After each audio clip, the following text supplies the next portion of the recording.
Welcome to Inside the Markets for June. We saw a record-setting month for Bitcoin throughout May, reaching another all-time high. TradFi markets rallied, then wobbled.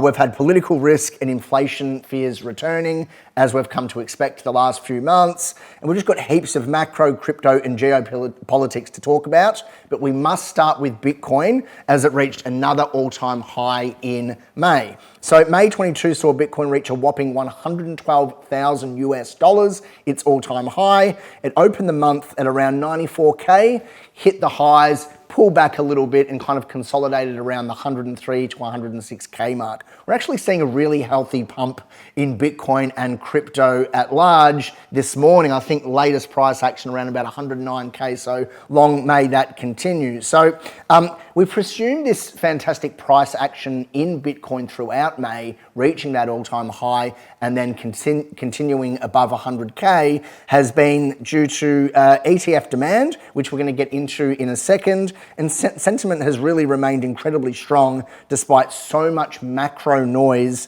and uncertainty in broader markets. So let's talk about what we think the major catalyst has been for this Bitcoin price increase throughout May and the strength after that all-time high day. We saw ETF inflows hit a new record throughout May. In one single day, we saw almost $1 billion of inflows into Bitcoin ETFs. $6.5 billion flowed into Bitcoin ETFs throughout May. It just signals growing institutional conviction, and really there's going to be further upside possible if this trend continues. So long may it continue.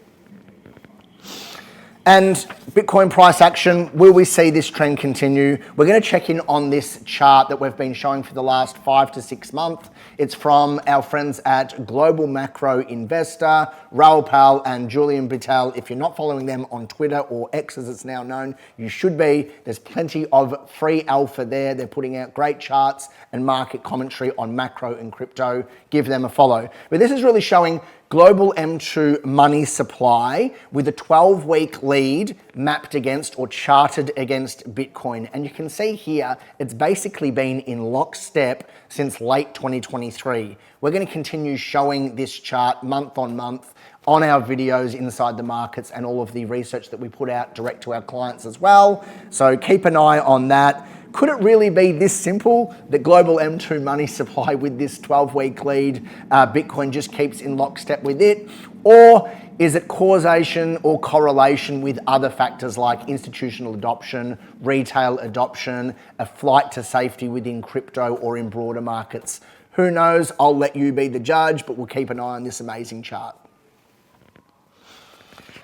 US states entering the market for Bitcoin. So the first couple of states to enact BTC reserve laws were Arizona and New Hampshire last month. It means that state treasuries are allocating to BTC. It sets precedents for others like Texas, North Carolina, and other states to follow suit. And this is really sovereign style demand now coming from US states. We must talk about Ethereum, which has taken a bit of a beating compared to Bitcoin and some other cryptos over the last 18 months. May was excellent for Ethereum. We saw the Pectra upgrade come into play successfully on May 7th, I think it was. A couple of days later, a 40% pump. Then a pullback and consolidation around about between 2,400 and 2,600. Analysts believe that given the possibility of that 2,800 level acting as a challenging price ceiling during the last weeks, we're also seeing strong support beneath that current price level at around about $2,300 to $2,400 there. We'll see what happens, but it's certainly been range bound for the last, say, 3 or 4 weeks since that 40% surge, but we're seeing a great pump this morning. It's getting close to $2,700. So hopefully there's plenty to run for Ethereum, plenty of Ethereum holders here in this office at Caleb and Brown and many of our clients as well. Will we see price continue to rise there? Let's hope so. So looking at traditional markets now, the S&P 500 posted its best May in 30 years. May has been traditionally challenging for stocks, but S&P performed very well, as did the NASDAQ. So S&P up 6% on the month, NASDAQ 8%, and then compared to Bitcoin around about 11 or 12%. But you've got to remember the April lows. There was blood in the streets 2 months ago with so much tough tariff talk, post-Liberation Day, turmoil in markets. Everyone was panicking because the S&P was down 9 or 10%. I mean, as crypto investors and followers, we see that as a dip for ants, really. We laugh at those kind of 9 or 10% dips because we see that like in an hour or two sometimes in crypto markets. But certainly more broadly, globally, people were panicking a little bit. Well, S&P 500, it's up 24% since those April lows. The NASDAQ, over 30% since those lows. And Bitcoin has been even stronger, up 41%. Without the full inflationary impact of tariffs being understood across the US economy, uncertainty does cause short-term fluctuations, but the volatility has been to the upside for the last 6 to 7 weeks. So hopefully that continues.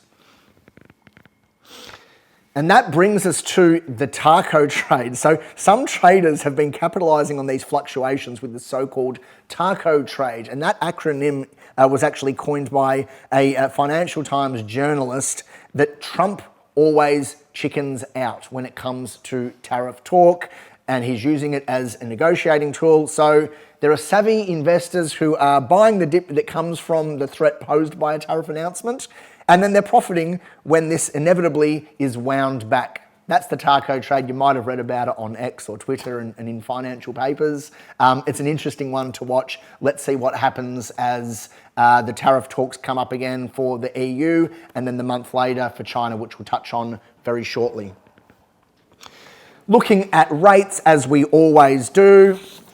So the Fed left rates unchanged at 4.5% in May. The FOMC has warned of difficult trade-offs ahead. The ECB and RBA actually signaled rate cuts later in 2025 after recent rate cuts. But while the US Fed is cautious, other central banks are easing. As outlined in this chart, you know, we're expecting further rate cuts throughout the rest of the year. But it's going to all depend on a couple of things, and that's inflation remaining low and employment rates being steady and no surprises there. I think this chart actually looks like a best case scenario, but we'll continue to check on this each month. So we'll look further ahead. Couple of key dates coming up to watch out for. June 10 brings the Clarity Act hearing. June 18, there's another FOMC rate decision. July 9, the EU tariff pause expires. That's a really key one. But the biggest one is the China tariff pause expiring, and that's on August 14. It's a really big one. Expect volatility in the lead up to that. Let's see what happens on that date or before, and let's see what happens with markets after that. Some final thoughts from us at Caleb & Brown. Firstly, short-term volatility remains elevated, but Bitcoin remains incredibly strong. It's performed so well despite so much macro and geopolitical uncertainty. Long may that continue. Institutional interest shows no signs of slowing down and seems to be creating somewhat of a price floor for Bitcoin at least. Regulation and geopolitics are still key risks. We're watching to see what happens every single day there. And, you know, be clear on your goals and speak to your personal crypto broker. If you are exposed to crypto or you're looking to be exposed to crypto and you're a client of Caleb & Brown's, get in touch with your personal crypto broker. They're living and breathing that every single day, and they're going to be able to update you on what's happening in markets and maybe shed a little bit of light and some nuance on how certain things happening in broader markets might affect Bitcoin and crypto more broadly. Thanks for watching, and we'll see you again next month.